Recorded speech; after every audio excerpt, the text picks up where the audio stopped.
No ar, Plenitude, o programa do Centro Espírita Joana de Ângeles. Produção Seja Barra. Apresentação Iraci Campos.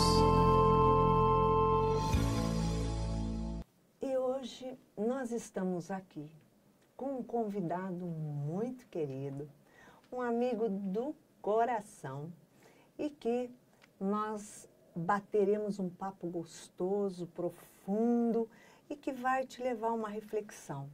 Sim, o nosso convidado de hoje, ele é clínico geral, presidente da Associação Médica Espírita, da AME, orador do ICEB, terapeuta de vidas passadas e terapeuta floral de Bach. Sentiu, né? E nós vamos falar sobre medicina e espiritualidade. Já adivinhou quem é? Pois é o nosso amigo querido José Henrique Rubim. Conhece, né? Amigo querido mesmo. E nós vamos bater um papo gostoso. Como vai, Henrique? Que seja bem-vindo ao Plenitude mais uma vez, para a gente poder bater um papo. Eu que agradeço a oportunidade, Iraci, de estar aqui ao seu lado, nessa convivência tão gostosa, tão particular, e principalmente quando vamos falar da doutrina espírita e seus múltiplos aspectos. Com certeza. Na verdade? Então estamos aqui juntos, vibrando nesta faixa uníssona para conversarmos. Muito bom. Olha só, quando nós pensamos em orgulho e humildade, geralmente nós olhamos para fora, né? E aqui a gente vem falando dos bem-aventurados, os pobres de espíritos, pois deles é o reino dos céus. O que Jesus quis dizer quando falou sobre esse pobre de espírito, como estamos repetindo o que diz no Evangelho? Pois é, Jesus faz tantas menções a respeito do reino dos céus, tantos caminhos a serem percorridos para que a gente chegue a esse tão ambicionado reino dos céus, ou reino de Deus, que, como ele mesmo disse, está em nós. Então a busca, embora quando falamos de orgulho, estamos falando do lado de fora, né? Aquilo que aparentamos, aquilo que verdadeiramente não somos, em verdade temos que nos interiorizar, nos internalizar para buscar esse reino dos céus. E um dos caminhos é ser pobre de espírito, que em verdade ele quis nos dizer, ser humilde. Então a humildade é um dos caminhos para que possamos atingir esse tão desejado reino dos céus. Isso é muito importante. Com certeza.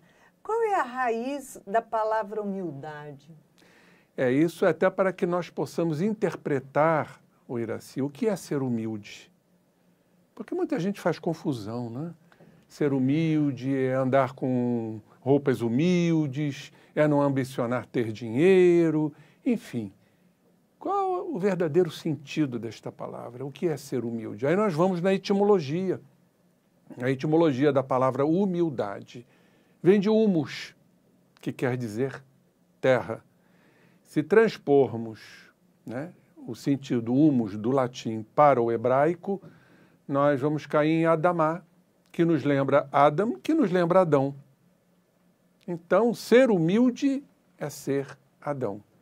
É o reconhecimento da nossa condição terrena ou argilosa, como dizem os entendidos. E Adão realmente, segundo o mito de Adão e Eva, ele pecou no paraíso e teve que encarnar. Encarnando, ele reconheceu a sua condição, né, de espírito ainda imperfeito. Então, verdadeiramente, ser humilde é se buscar, é fazer o autoconhecimento, a autoaceitação de quem verdadeiramente nós somos. E não ficarmos vestindo as personas, as máscaras, os escapismos, os subterfúgios que constantemente fazemos, não é verdade? Com certeza. Então, esse é o caminho, né? É o autoconhecimento para que possamos mudar. Afinal, a gente só muda se a gente reconhecer o que precisa ser mudado. Exato. Esse é o caminho da humildade.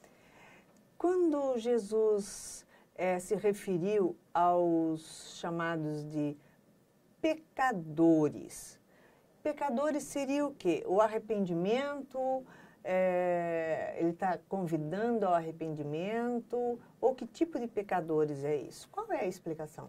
Ele falou que ele não veio para os sãos, ele veio para os enfermos e chamar não os justos, mas os pecadores ao arrependimento, que é o outro caminho para conquistarmos o reino dos céus, é o arrependimento. Então nós partimos da humildade, que é o reconhecimento de si, verdadeiro, honesto, sincero, para então nós nos arrependermos das nossas faltas, que são os pecados, vamos assim dizer, Sim. entre aspas. Em verdade, o pecado são os nossos erros por conta das nossas imperfeições. E aí, então, vamos buscar esse excepcional caminho, que é o arrependimento.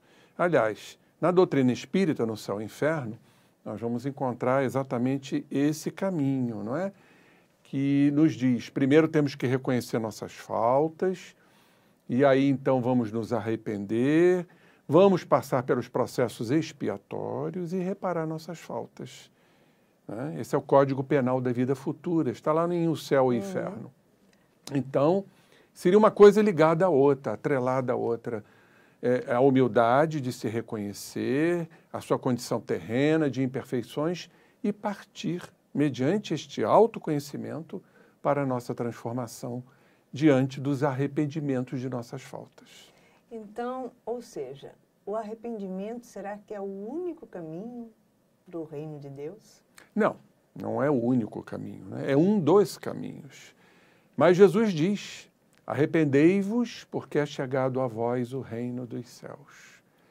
Então esse é um caminho muito importante, porque a partir do momento que nos entendemos, nos compreendemos e descobrimos, né, nesse processo de internalização, a Joana de Ângeles diz, introduzir a sonda, né, da perquirição, nos perquirirmos, onde eu errei, onde eu falhei, o que eu preciso fazer, o que eu preciso mudar, mediante esse trabalho do arrependimento. Então é um caminho muito importante, né, fecundo, para que possamos verdadeiramente nos transformar, que esse é o objetivo maior.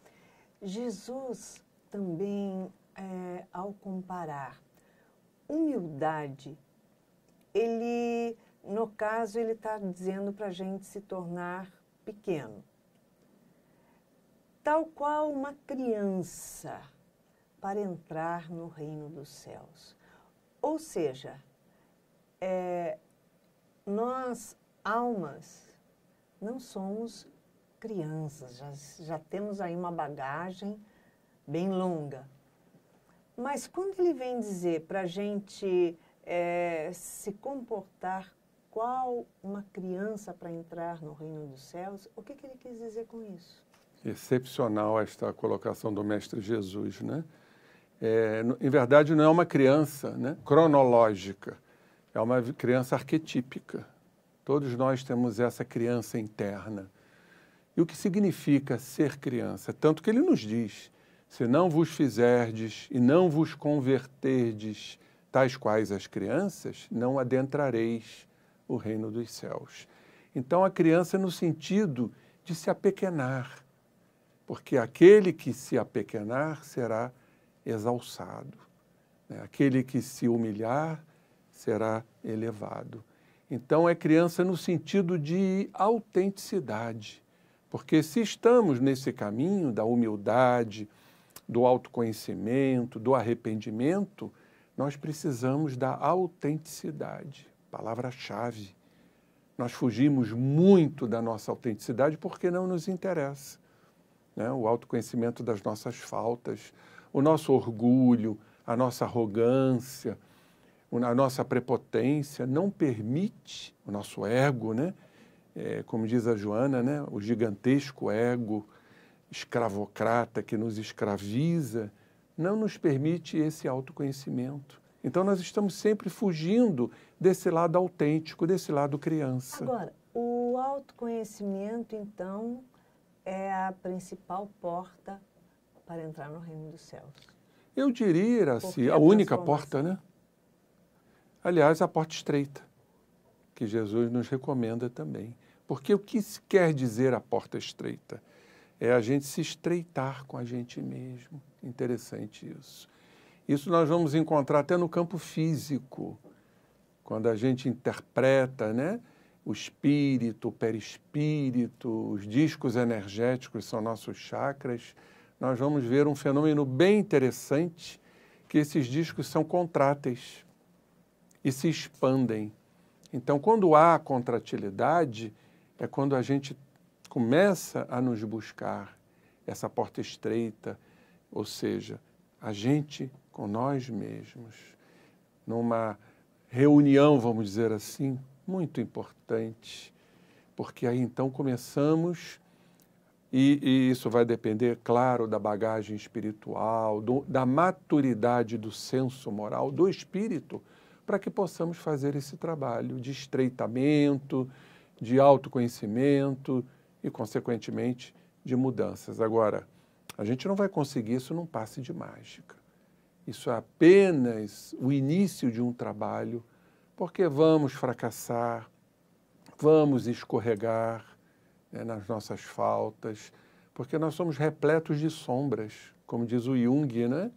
Sombras, complexos, e não raro, mediante associação de ideias, isso tudo vai aflorar, vai everter na nossa mente consciente, com constância. Isso fez com que Paulo, o grande apóstolo, né, nos dissesse: o bem que eu quero fazer, eu não faço. No entanto, o mal que eu não quero fazer, este eu faço. Porque nós estamos sempre nesse processo de condicionamento. Então, precisamos nos descondicionar. Ou, como diz a Joana de Ângeles, a desimpregnação. E essa desimpregnação, ela é custosa, ela é demorada, né? Que vamos precisar encarnar, desencarnar, para vencermos a pouco e pouco estas etapas. Então, o processo é lento. Como diz o nosso querido mestre de Lyon, Allan Kardec, a natureza não dá saltos. Com certeza. Mas agora, puxando um pouquinho mais aqui para o doutor José Henrique, aquela passagem, né, que ele diz assim: aquele que se humilhar será exaltado, e aquele que se elevar será rebaixado. Jesus faz essa afirmação. Porém, aquele que se elevar pelo orgulho, o orgulho Sim. adoece? E como adoece? Porque ao lado do orgulho nós vamos encontrar um leque imenso de emoções. E eu citaria uma emoção importantíssima, que é o que gera doenças, enfermidades, desequilíbrios psicológicos, enfermidades. Nós estamos vivendo um momento de transtornos ansiosos, depressivos. Está havendo uma substituição lenta, Iraci. As enfermidades físicas, embora estejam ainda a viger, elas estão cedendo um pouco de espaço. Estão sendo substituídas pelas enfermidades da psique, do psiquismo. Quando escutamos e analisamos as estatísticas, ficamos impressionados com a quantidade de portadores de pânico, depressão, ansiedade, enfim, TDAH. Recentemente eu li um trabalho científico nos afirmando que 6% da humanidade é portadora de transtorno de borderline, transtorno da personalidade borderline, que é um transtorno dos impulsivos, dos agressivos, dos violentos, daqueles que não sabem escutar um não. Então vamos fazer um cálculo matemático. 6% de 8 a 9 bilhões de habitantes nós vamos encontrar um contingente de quase 500 milhões de pessoas com borderline. E desses 6%, 10% se suicidam. Então vejam como na base de todo este processo está o egoísmo e está o orgulho. O orgulho nos leva a um apego desnecessário, superlativo em relação às coisas materiais, aos sentimentos, aos apegos aos nossos conceitos, às nossas ideias. Nós estamos vivendo esses momentos de apego, posse. Com certeza. Que é uma ilusão, né? Total, total, nossa. E todos nós sentimos verdadeiramente que tudo é impermanente, que nós vamos perder aquilo que a gente pensa que é nosso, que nós vamos desencarnar, que nós vamos adoecer, que nós vamos envelhecer. Isso gera um sentimento de insegurança muito grande. O medo está na base de todos esses processos. Aliás, o nosso querido professor Andréia, meu amigo Jorge André, ele dizia que o pano de fundo do nosso psiquismo é o medo. E quando lembramos de Pierre Rivail, o grande educador, psicólogo francês, ele nos diz que a raiz de todo sofrimento humano é o apego. O apego gera o medo, que gera o estresse, a ansiedade, e a gente vai reforçando este apego cada vez mais, criando núcleos dolorosos, né, criando circuitos fechados, como diz André Luiz, formadores de energias desencontradas e aí propiciando essa gama de doenças, tanto no campo psíquico como no campo orgânico. Isso explicaria praticamente todas as enfermidades. Vamos citar um sentimento de culpa. Porque a partir do momento que eu me sinto detentor de algo, né, o nosso orgulho, o nosso egoísmo, e quando eu perco isso, eu me sinto fracassado, impotente, desajustado. Aí vem naturalmente o sentimento de culpa. Aonde eu errei, aonde eu falhei, por que eu não conquistei? E esse sentimento de culpa é devastador. Ele é a base, praticamente, de todos os processos psíquicos e também orgânicos. É o nosso orgulho que não aceita a derrota, que não aceita o fracasso, vem as frustrações, vem um sentimento de impotência. E aí muitos até se apoiam no que nós chamamos de zona de segurança, a zona de conforto. Porque é preferível viver a patologia, olha como isso é grave, do que arriscar. Como diz o nosso querido Freud, o maior medo é o medo da responsabilidade. Nós fugimos dela. Exatamente, exatamente. Não é verdade? As pessoas dizem com muita clareza, né, quando ela é convidada a um trabalho voluntário, por exemplo, aí ela diz assim, não, mas eu não quero assumir responsabilidade. Pois é, né? Porque tem medo de não dar conta. Sem a responsabilidade, você também não caminha. Perfeitamente. Imagine-se quando a gente pede socorro, né, para Joana, a galera toda, e eles falam assim, não vou te ajudar agora porque eu não quero assumir responsabilidade. A gente fica perdido, não é isso? Completamente. É muito importante isso. Só completando, antes da gente ir para o intervalo, esse sentimento de culpa, ele mina todas as nossas energias e as nossas forças para outras coisas, para tudo que tem que fazer, não é isso? Sim, esse sentimento de culpa acompanha um processo de autopunição, né? Então, nós fisicamente sintetizamos e elaboramos, não é? Anticorpos contra nós mesmos, como que se, no fundo, a gente quisesse se destruir por conta dessa nossa incapacidade, dessa nossa impotência. E aí isso explicaria, basicamente, todas as doenças autoimunes que estão graçando no nosso orbe. Síndrome de ELA, esclerose múltipla, anemias hemolíticas, enfim. Doenças dermatológicas, como, por exemplo, o fogo selvagem.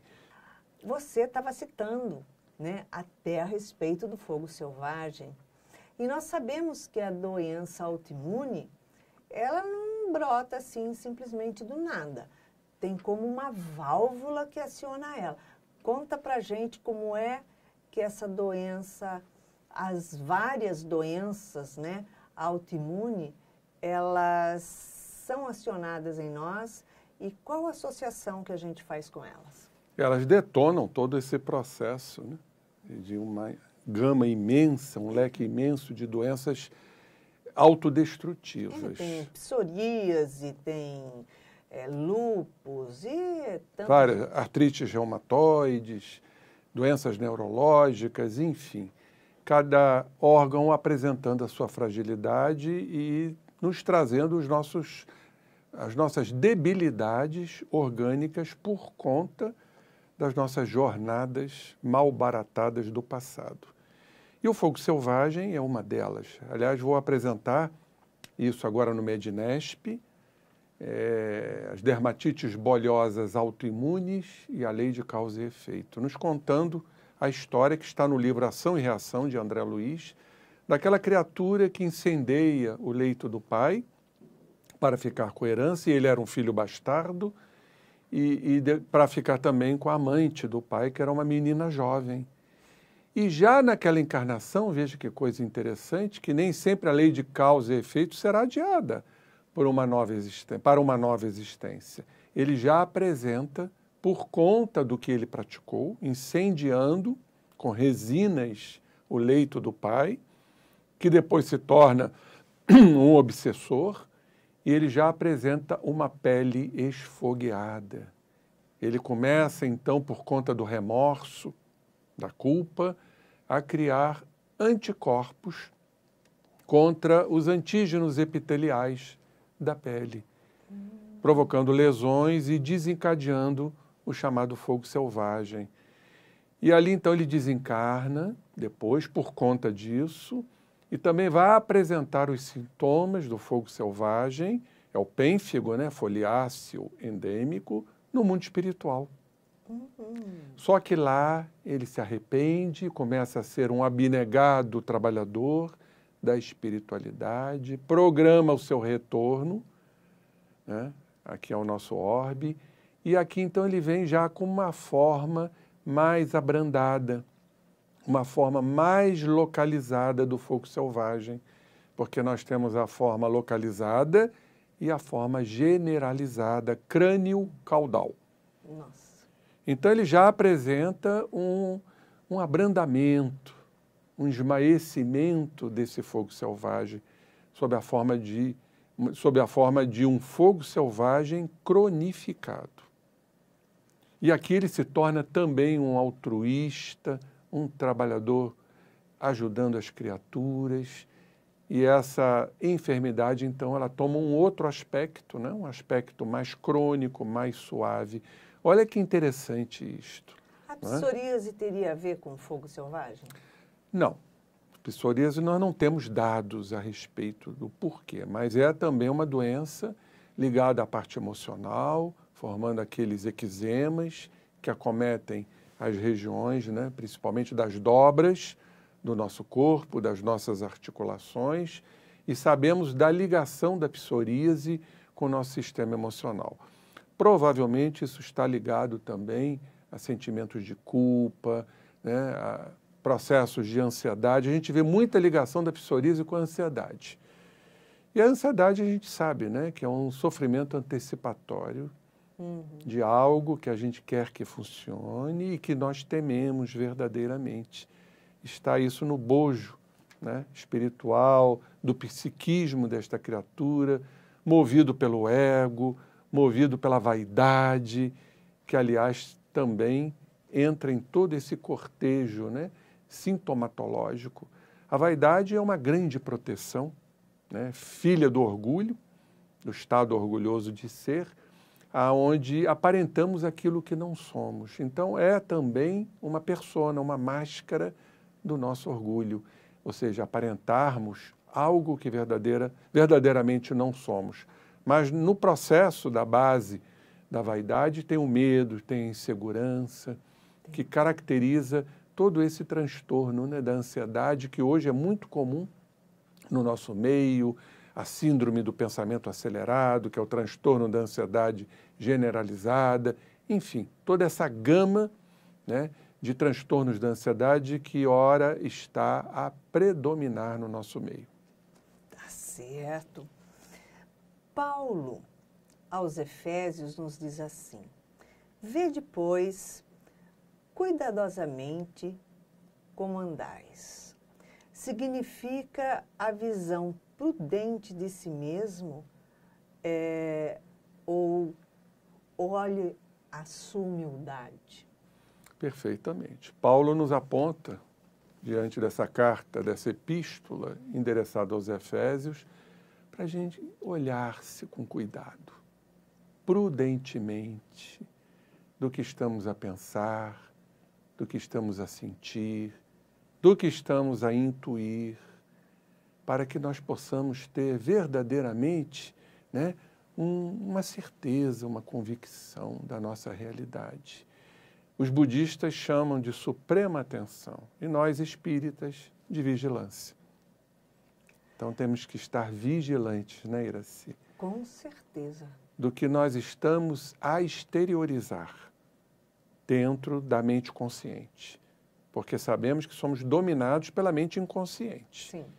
Ela está sempre em profusão, empurrando os complexos, as sombras, para que a mente consciente possa discernir.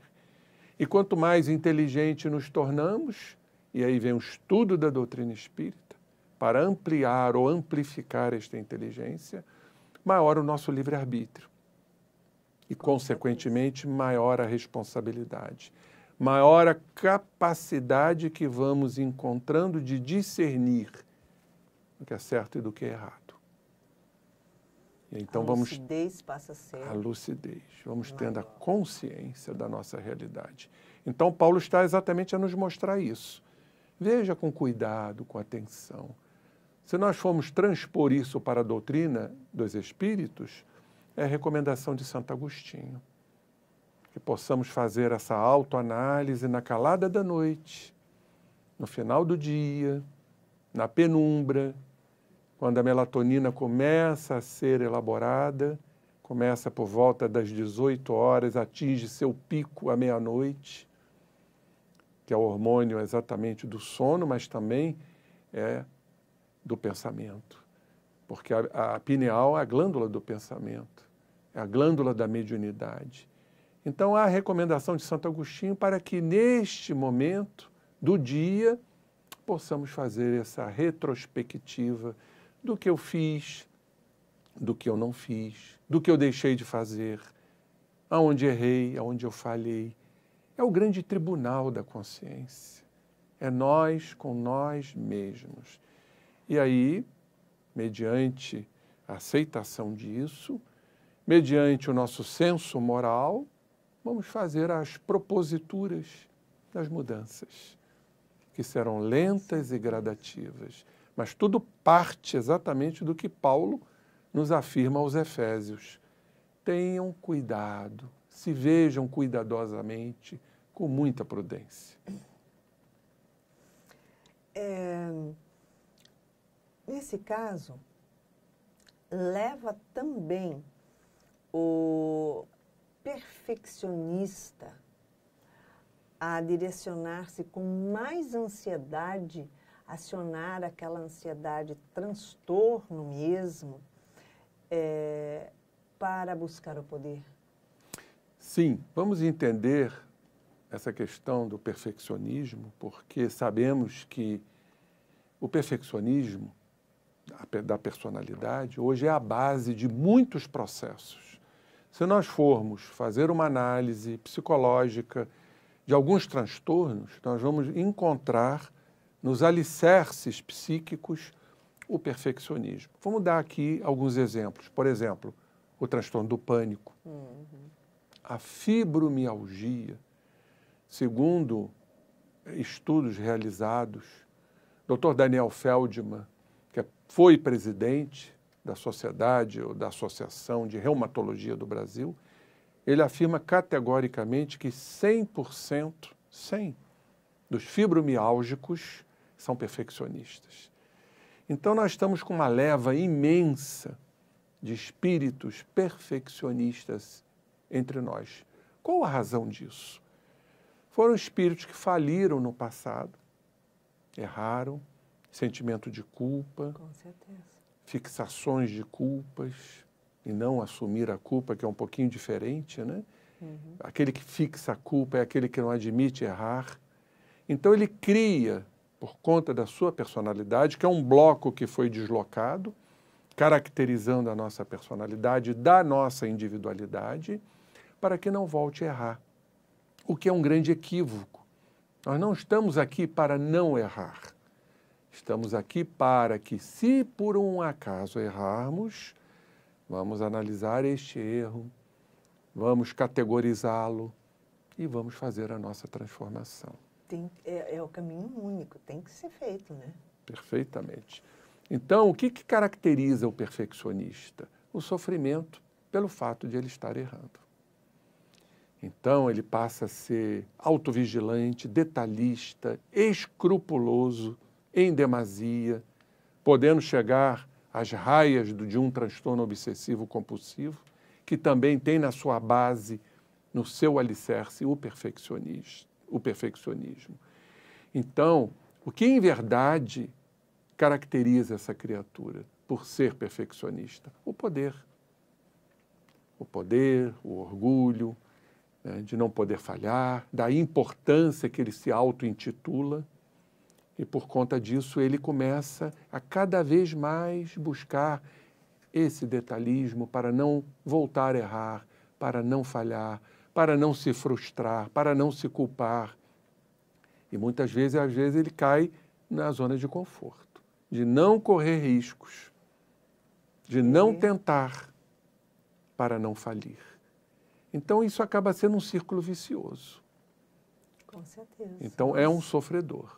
É um sofredor, como nós vamos encontrar na maioria dessas patologias mentais que acabamos de citar. Então, José Henrique, esse estado de orgulho leva também a uma rigidez maior e automaticamente ao autoritarismo e à intolerância, será? Indiscutivelmente. O orgulhoso, que não admite as suas falhas, não admite seus erros, ele acaba sendo rígido para com ele próprio, autoexigente, né? Um processo de autocobrança. Interessante isso, porque também nós podemos entender as doenças da rigidez, que são inúmeras. Vamos citar só esses processos aí osteomusculares, bastante frequentes entre nós. Hoje nós encontramos artrose em jovens. Tem muita gente com artrose, né? Exatamente. E antigamente a artrose era uma doença degenerativa do idoso. Do idoso, do desgaste, da desmineralização das peças esqueléticas. Hoje a gente está encontrando isso em jovens. Como enquadrar isto? E vamos observar, eu também como médico do trabalho que sou, tenho observado nos quadros de tendinites, tenossinovites, chamada lesão por esforço repetitivo, em jovens, né, o aspecto do perfeccionismo, da rigidez comportamental. E eu pergunto a todos eles, com muita sutileza, você é muito exigente, você se cobra muito, e a resposta é sempre positiva. E isso leva também a exigir do próximo, no que chamamos de um fenômeno de projeção psicológica. Rigidez para com o próximo, e aí entra o autoritarismo e a intolerância. O outro passa a nos incomodar porque a gente quer que o outro realize e faça as coisas dentro dos nossos moldes, daquilo que nós programamos. Então passamos a ser intolerantes e exigentes e autoritários com o próximo. E muitos até se afastam. começam a desenvolver processos antissociais, dentro de um isolacionismo, acabam se encastelando dentro de casa, e aí abre o campo para a tristeza, para a melancolia, os estados depressivos, por não haver esta inter-relação, porque o outro passa a te irritar, o outro passa a te incomodar, porque não age exatamente dentro daquilo que você determina, dentro das tuas leis. Isso é um apego. Com certeza. É um apego às ideias, aos conceitos estipulados por você. É aquela história, se não é do meu jeito, também não é de jeito nenhum, né? Perfeitamente. Então, acho que realmente, como você me perguntou, essa rigidez leva ao autoritarismo e à intolerância para consigo e para com o próximo. Paulo aos Coríntios fala, se alguém julgar saber alguma coisa, ainda não sabe como deveria saber. É a falta de humildade? Porque tem gente que sabe muito, né? Acha que sabe muito. Sabe muito, é o top. É o top de linha, né? O orgulho, né? Mas, em verdade, isso é uma grande proteção que a criatura cria para... É a vaidade, né? Acha que sabe muito, é o dono da palavra, é aquele que domina, porque, em verdade, o que mobiliza esta criatura é a insegurança. Ele não quer ficar para trás. Então, normalmente são os pseudo-sábios, né? Que criam esta carapaça de orgulho, achando que sabem muito, para se fortalecerem. Mas, em verdade, por trás disso tudo está uma areia movediça de profundas inseguranças. No Livro dos Espíritos, na questão 559, eles respondem a Kardec assim, que todos têm deveres a cumprir. Ponto. Tanto o último dos serventes ao arquiteto, todos desempenham função útil. E mais importante uma do que a outra? Pois é, né? Essa pergunta é bem atual, né? Nós vamos encontrar um relato de um grande físico que escreveu um livro que todos conhecem, ou grande parte das pessoas conhece, o Tal da Física, Fritjof Capra. Ele nos mostra a mudança de paradigma. Não são as propriedades das partes que vão evidenciar o todo, mas sim o todo que vão mostrar as propriedades das partes, que não existem.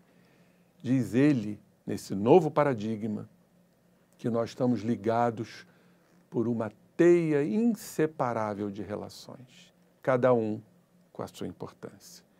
Isso vai ao encontro da sua pergunta, que está lá em O Livro dos Espíritos. Tanto o servente de obras quanto o arquiteto, todos os dois têm participação efetiva na obra. O que seria da obra sem o servente? Ou então sem o arquiteto? Então isso nos mostra que estamos todos ligados por esta teia inseparável. Ou seja, somos irmãos verdadeiramente e teríamos que respeitar o próximo, com seus limites, com as suas crenças, fazermos a alteridade e não o egoísmo, o egocentrismo, que ainda, lamentavelmente, está predominando no nosso orbe. Por isso vem a dor. A dor para tentar equalizar tudo isso, equanimizar, nos tornarmos mais simples, mais humildes, cumprindo o que Jesus nos falou, né? Bem-aventurados os pobres de espíritos, porque é deles o reino dos céus. Com certeza. E chegamos ao final de mais um Plenitude. Mas para entrarmos uma semana assim arrasante, na plenitude mesmo, eu convido você, Dr. José Henrique, a deixar uma mensagem a todos os nossos espectadores para modificar a lente dos óculos e superar os seus desafios íntimos. O que eu poderia deixar para todos nós, como para mim mesmo, é a lei maior que sustenta a vida, que sustenta o universo, que sustenta a nossa organização física e espiritual, que é o próprio Pai abundantemente a derramar sobre nós o amor. E o amor, como nos disse o Cristo, começa dentro de nós mesmos, o alto amor. Esse é o caminho, é a diretriz, é a grande bússola para que possamos crescer, nos avantajar no caminho evolutivo, a evolução do espírito. Para que possamos amar o próximo e amar a Deus, temos que partir do alto amor. Ou seja, desenvolver o nosso tema de hoje, a humildade de se reconhecer. Com certeza. Com erros e acertos. E aí estaremos trilhando as fileiras maiores do amor ao lado de Jesus. É essa a mensagem. Obrigada pela sua presença aqui no Plenitude, por estar conosco novamente, trazendo uma palavra carinhosa a todos nós e para você ter uma semana maravilhosa, cheia de muita alegria e principalmente de muito amor, deixamos aqui um beijinho cor-de-rosa. Muita paz. Plenitude. Produção Seja Barra. Plenitude.